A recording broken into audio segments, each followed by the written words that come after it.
Vamos compreender como funciona o trem de engrenagem diferencial, bem como onde e por que precisamos dele. Um trem de engrenagem diferencial parece algo semelhante a isso, e normalmente os encontramos localizados entre as duas rodas traseiras de um carro com tração traseira. Num carro com tração nas rodas da frente, o encontramos entre as duas rodas da frente e encontramos uma na frente e outra na traseira de um carro com tração nas quatro rodas. No entanto, para simplificar, vamos nos limitar a um carro com tração traseira nesse vídeo. Então, por que é que precisamos dele?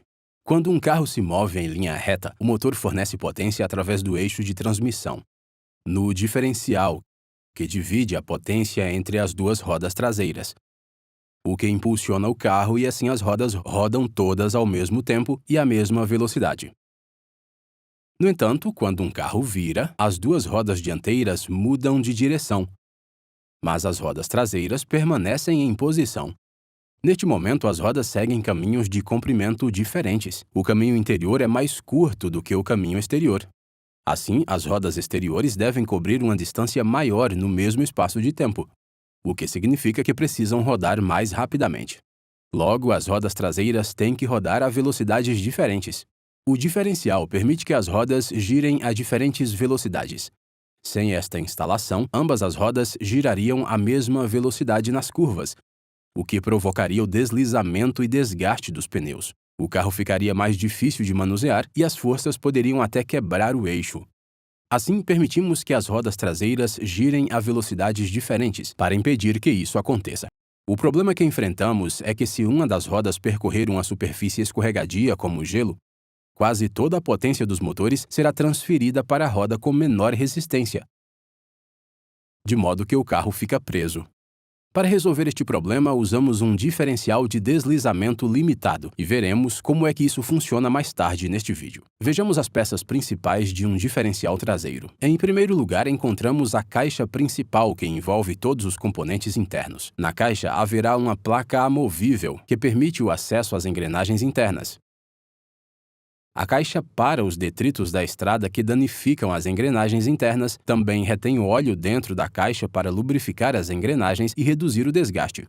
Se removermos a caixa principal, podemos ver as várias engrenagens que estão ligadas aos eixos. Estas são suportadas por uma série de rolamentos para segurar uma rotação suave. O motor irá fornecer potência através da engrenagem de entrada, conhecida como engrenagem de pinhão de transmissão. A engrenagem do pinhão liga-se à engrenagem do anel, que é muito maior. Repare que as engrenagens são cortadas em espiral. Poderiam ser cortadas reto, mas um corte em espiral aumenta a área da superfície de contato. A engrenagem do anel é montada na caixa diferencial. Esta suporta então duas engrenagens internas mais pequenas, conhecidas como as engrenagens de aranha. As engrenagens de aranha são geralmente unidas com um pequeno eixo metálico. Quando a engrenagem do anel gira, as engrenagens de aranha se deslocam em torno do mesmo eixo. Contudo, as engrenagens de aranha podem rodar no seu próprio eixo. Utilizamos duas engrenagens de aranha para distribuir as forças uniformemente. As engrenagens de aranha ligam-se a duas outras engrenagens conhecidas como engrenagens laterais. Uma liga-se ao eixo da roda esquerda e a outra liga-se ao eixo da roda direita. As engrenagens de aranha vão permitir que os eixos girem a velocidades diferentes enquanto transferem o binário e a rotação para as rodas.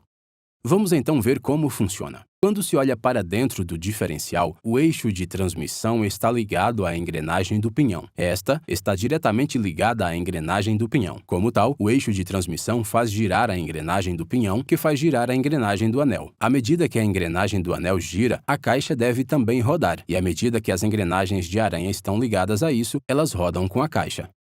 Se o carro estiver andando em linha reta, a força é igual em ambas as rodas traseiras, pelo que as engrenagens de aranha não rodarão no seu eixo à medida que rodam com a caixa. Transferem o binário para as engrenagens laterais, fazendo-as rodar, o que faz girar os eixos e os pneus que impulsionam o carro para frente.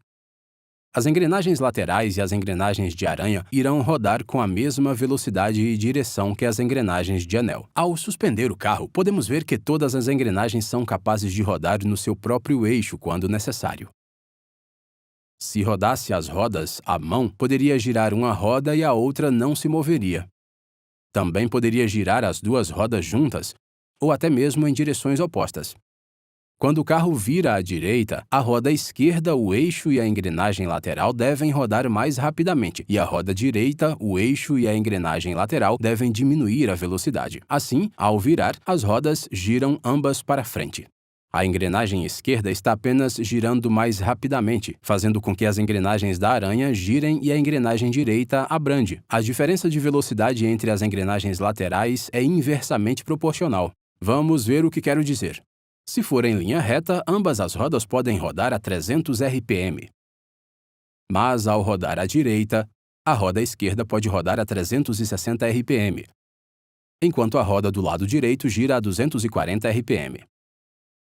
Assim, enquanto uma aumenta, a outra diminui e a diferença é inversamente proporcional à outra. O problema com os diferenciais abertos é que eles enviam energia para a roda com menos atrito, o que causa o deslizamento da roda, e isso não é bom quando o carro viaja através de uma superfície como o gelo. Portanto, precisamos de um design ligeiramente diferente, que limite o deslizamento da roda com menos fricção. Assim, utilizamos um diferencial de deslize limitado. Com o diferencial de deslize limitado, temos os mesmos componentes principais: o pinhão de transmissão, a engrenagem circular, a caixa, as engrenagens de aranha, as engrenagens laterais e os eixos. No entanto, temos algumas peças adicionais. Atrás de cada engrenagem lateral encontramos um pacote de embreagem, que consiste em múltiplas camadas de 2 discos diferentes. Temos as placas de fricção da embreagem e os discos de embreagem. As placas de fricção da embreagem têm uma superfície texturizada especial que aumenta a fricção. Parte do disco se estende para o exterior, o que vai encaixar nas ranhuras da caixa diferencial. Quando a engrenagem do anel gira, faz girar a caixa e assim as placas de fricção da embreagem também rodam.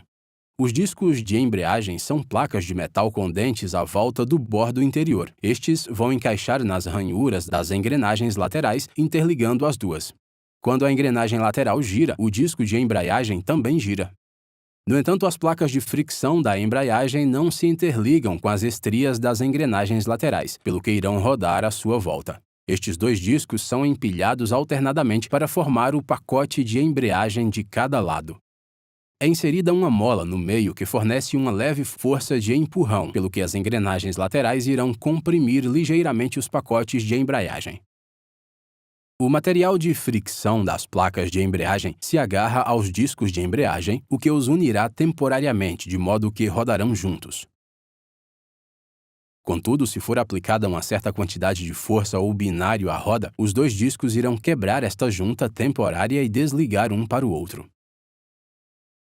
Assim, quando o carro vira, as rodas têm que mudar de velocidade.